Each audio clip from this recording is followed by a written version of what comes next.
Hello Wildcats, it's Friday or probably Saturday when you're seeing this, but I wanted to welcome you guys all to the weekend. Also, major congratulations to all the brand new high school graduates. And don't worry, just because you're graduated high school now doesn't mean you can't still enjoy High School Musical, the series, which we're talking about today. So episode 3, Valentine's Day, dropped. I gotta say, I think this was a pretty solid episode. There's a few things we'll get into, but let's jump into Wildcard of the Week. My Wildcard of this week is Big Red, which the reason being this episode was so Ashlyn and Big Red centered. I mean, like they said, they both have red hair.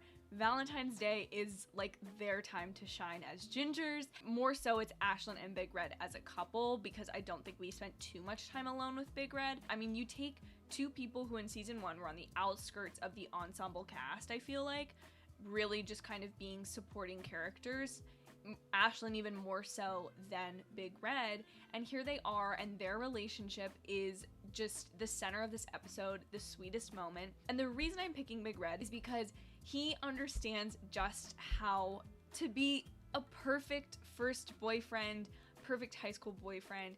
It is really hard sometimes as a teenage girl to, you know, just kind of express your emotions. We sometimes get like kind of sad or kind of insecure just about literally anything, just randomly. Like, it doesn't have to necessarily be provoked. And Ashlyn was going through kind of a lot of unsettling kind of discomfort from being the all of a sudden center of attention and being the lead. And Big Red knew exactly what to say to her, to not say like, oh, get over yourself, it's not a big deal. He just knew exactly how to make her feel special.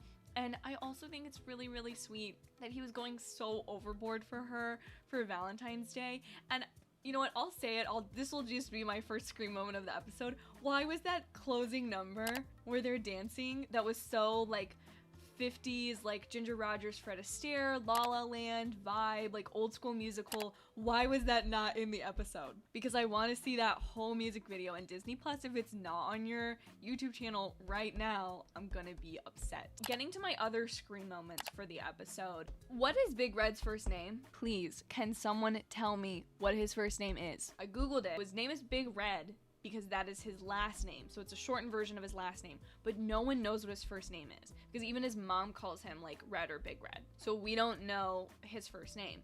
And we need to get to the bottom of this mystery immediately. My other scream moment, I get it that we're shifting from having leads the way the original High School Musical movies are set up to having more of an ensemble cast and really focusing on all the characters equally and trying to give them all solid storylines. But the two people who I think are being shafted the most are Gina and EJ.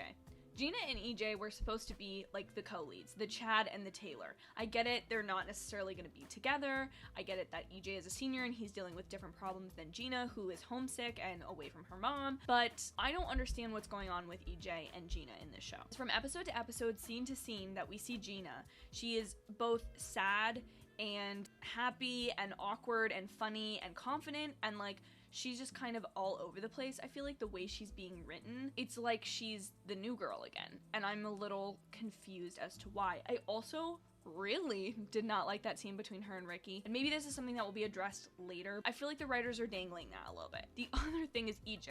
I very much see where EJ's path is going. He keeps saying he's gonna go to Duke, he's gonna get into Duke, and I'm sure there's gonna be an episode where we see him get like a "we apologize but we can't accept you at this time" letter from Duke. Like, I'm 100%, I know that's coming.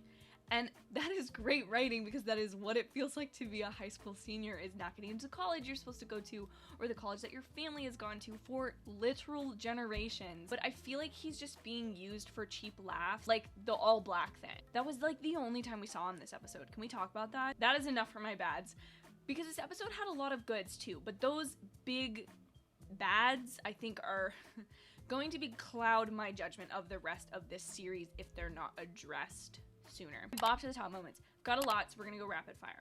First of all, did y'all spy Franklin in Ricky's room?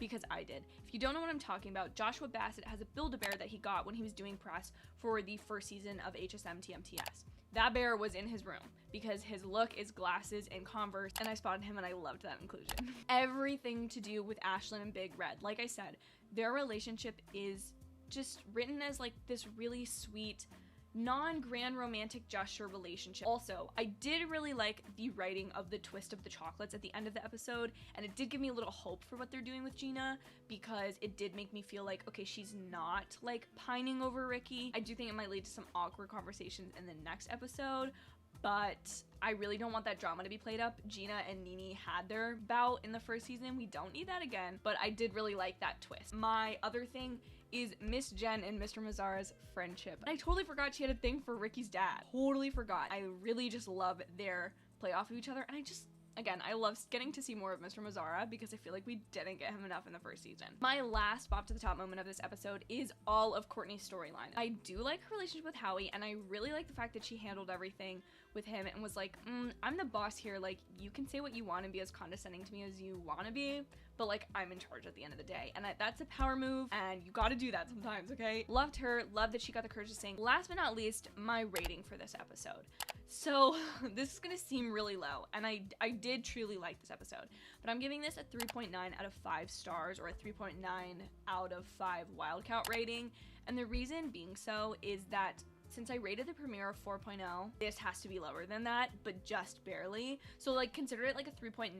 Like, I think it was as good of an episode as the premiere. The premiere just obviously had more and it was gonna get a higher rating. I just can't rank this as high. So if I bumped the premiere up to like a 4.2 and this to a 4, does that explain kind of where my head is for this episode? But I do feel like it was a little bit more of beyond the Ashlyn and Big Red. It was really just setting things up that are going to be addressed later in this season. And then I do have my like bigger issues with this episode, which I knew I was going to after last week's episode being so good. I knew I was gonna have problems here. My problems being, like, I feel like characters are getting sidelined, which obviously is gonna happen in the shift to more of an ensemble cast, but I really don't know what the plan for EJ and Gina is, and I feel like they're just being used whenever it's convenient. We're invested in these characters. Like, I want to see them on screen. I want to see their stories. I want to see all that kind of stuff. But I do really just feel like this episode was exposition for a lot of other things that are going to happen later in the season, because up till this point, we've seen problems. They've only really been hinted at, whereas now, like, we're reconfirming that Carlos is, like, making Sebastian a little uncomfortable with the like imbalances of like their gift giving in the relationship, or Ricky and Nini's situation, and like I'm excited to see future episodes of that. I just feel like we're not really hitting it. However, I do have great hopes for this season because, as I keep saying, there's 2 more episodes this season than there were last season, meaning that I think if I had to make a prediction overall for how the season is going to be laid out, by episode like 6 or 7, any drama between Gina, EJ, Ricky, Nini, all of them, Carlos and Sebastian, they're all gonna be taken care of by episode 6 or 7.